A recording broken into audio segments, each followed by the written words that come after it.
ओम श्री गणेशाय नमः।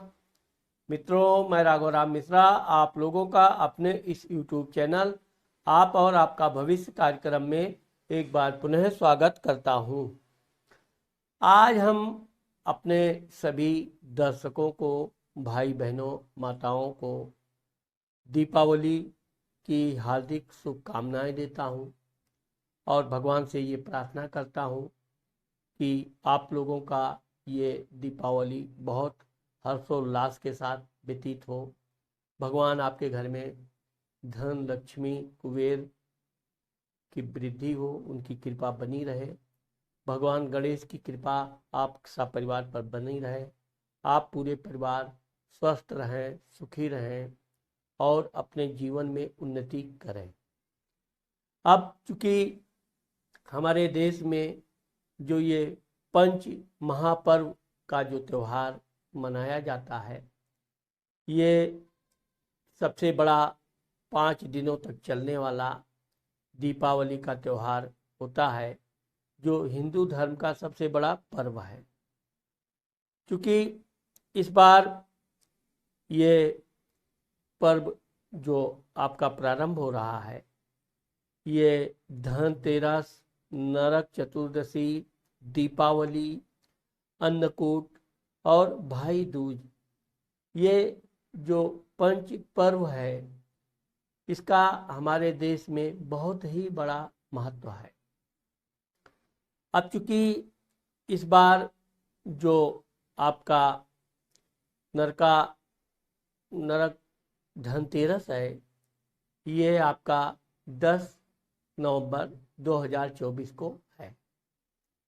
इस दिन लोग अपने घरों में साफ सफाई करते हैं, आभूषण इत्यादि की खरीद करते हैं, बर्तन इत्यादि भी घर में खरीदा जाता है, क्योंकि इसी दिन आप लोगों के जो पर्व है इसकी शुरुआत मानी जाती है। अब चूंकि ये जो प्रथम पर्व धनतेरस 10 नवंबर शुक्रवार को पड़ रहा है, यहाँ से आपके त्योहार का जो सिलसिला है ये प्रारंभ हो रहा है। प्रथम पर्व धनतेरस यानी कि कार्तिक कृष्ण त्रयोदशी को मनाया जाता है। इसी दिन भगवान धन्वंतरी समुद्र मंथन के समय अमृत कलश लेकर प्रकट हुए थे। इस दिन के पर्व के कारण लोगों के स्वास्थ्य में वृद्धि होती है, धन धान्य की वृद्धि होती है। यहाँ से लोग अपने जीवन में भगवान की पूजा पाठ का ये जो पर्व प्रारंभ करते हैं, ये लगातार 5 दिन तक चलता रहता है। अब चूंकि कार्तिक कृष्ण की जो आपका नरक चतुर्दशी है, अब नरक चतुर्दशी जिसे काली चौदस, रूप चौदस, नरक निवारण चतुर्दशी भी कहा जाता है। इसी दिन भगवान कृष्ण ने नरकासुर का वध भी किया था। आपको चूंकि दीपावली का पर्व एक इतना महत्व पर्व है कि ये वैसे तो भगवान राम के लंका विजय के बाद अयोध्या के आगमन पर उनका जो हर्षोल्लास के साथ दीपोत्सव के साथ स्वागत किया गया था, इस कारण से हम बहुत खुशी हर्षोल्लास से इसे मनाते हैं। इस दिन भगवान राम, शेषावतार भगवान लक्ष्मण, माता सीता, हनुमान जी जो लंका विजय के बाद वापस अयोध्या धाम अपने घर वापस आए थे, तो लोगों ने उनके जो स्वागत में दीपोत्सव किया था, वो सिलसिला सतयुग से चल रहा है। ये द्वापर, कलयुग, त्रेता, सभी युगों में इसका पर्व मनाया जाता है। और इस दिन लोग नया कार्य शुरू करते हैं, नए नए कपड़े वस्त्र धारण करते हैं। कोई भी इस दिन शुरू किया गया कार्य अच्छा कार्य की तरह माना जाता है। कहने का मतलब कि ये निरंतर इसमें वृद्धि होती रहती है। अब चूंकि हम आपको तिथि वाइज बताते हैं, प्रथम पर्व भगवान महावीर स्वामी का निर्वाण दिवस भी है। इसी कारण से इसको पूरे देश के हर धर्म के लोग लगभग मनाते हैं। प्रथम पर्व धनतेरस 10 नवंबर को है और इसके बाद आपका नरक चतुर्दशी है, जो कार्तिक कृष्ण पक्ष की चतुर्दशी को मनाया जाता है। इसके बाद में आपका दीपावली आ जाता है। 12 नवंबर 2023 रविवार का दिन है। इस दिन दीपोत्सव का पर्व मनाया जाएगा। कार्तिक मास के कृष्ण पक्ष की अमावस्या को ये पर्व मनाया जाता है। इस दिन धन की देवी माँ लक्ष्मी और भगवान गणेश जी के साथ साथ कुबेर भगवान की भी पूजा की जाती है। यह दिवाली इस वर्ष की सभी लोगों के लिए अत्यंत शुभ और भाग्यवर्धक है। इस तिथि में 4 राजयोग का निर्माण भी हो रहा है, जिसके कारण ये और ही अत्यंत शुभ दीपावली मानी जाएगी। अब चूंकि दीपावली का जो समय है, सबसे पहले मैं आपको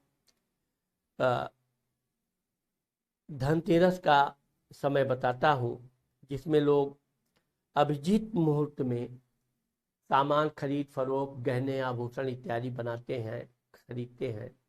ये दिन में 11:59 से लेकर 12:44 तक है। ये महाराष्ट्र का समय है। अलग अलग सूर्योदय के अनुसार इसका समय अलग अलग प्रांतों में अलग अलग होता है, परंतु मैं महाराष्ट्र मुंबई की बात बता रहा हूँ। अब चूंकि इसके बाद में जो दीपावली है, दीपावली का जो गणेश लक्ष्मी की पूजा का है, ये शाम को 6:03 से 8:04 तक है और लक्ष्मी पूजन का समय रात 12:28 से रात को 2:04 तक शुभ माना गया है। इसके बाद आपका दीपावली के बाद अन्नकूट का पर्व आता है। जैसा कि नाम से ही कहा जाता है कि अन्न का पहाड़, ये जो अन्न का पहाड़ है, ये आपका जो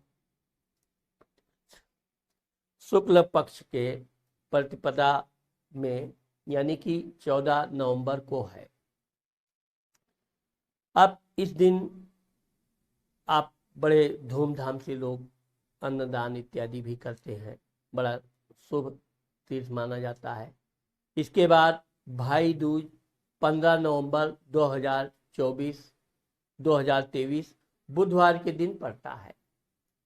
इस दिन के बारे में कहावत है कि यमुना नदी यानी कि यमुना जी, सूर्यपुत्री यमुना जी के भाई यम एक बार अपनी बहन से मिलने यमुना के घर गए इसी दिन। तो यमुना जी ने उनको भोजन कराया और उन्होंने बहुत प्रसन्न होकर अपनी बहन यमुना से कहा कि कोई वर मांगो। तो यमुना जी ने अपने भाई से ये वर मांगा कि इस दिन जो भी भाई अपनी बहन के यहाँ भोजन करेगा उसको आपसे भय नहीं होना चाहिए। और यम महाराज ने अपनी बहन यमुना को यह आशीर्वाद दिया कि इस दिन जो भी यमुना नदी में स्नान करेगा या जो भाई अपनी बहन के यहाँ भोजन करेगा उसको यम का भय नहीं रहेगा। इसीलिए इस दिन अब बहनें अपने भाई को तिलक लगाती हैं, भोजन कराती हैं और अपने भाई को यम के भय से मुक्त करती हैं।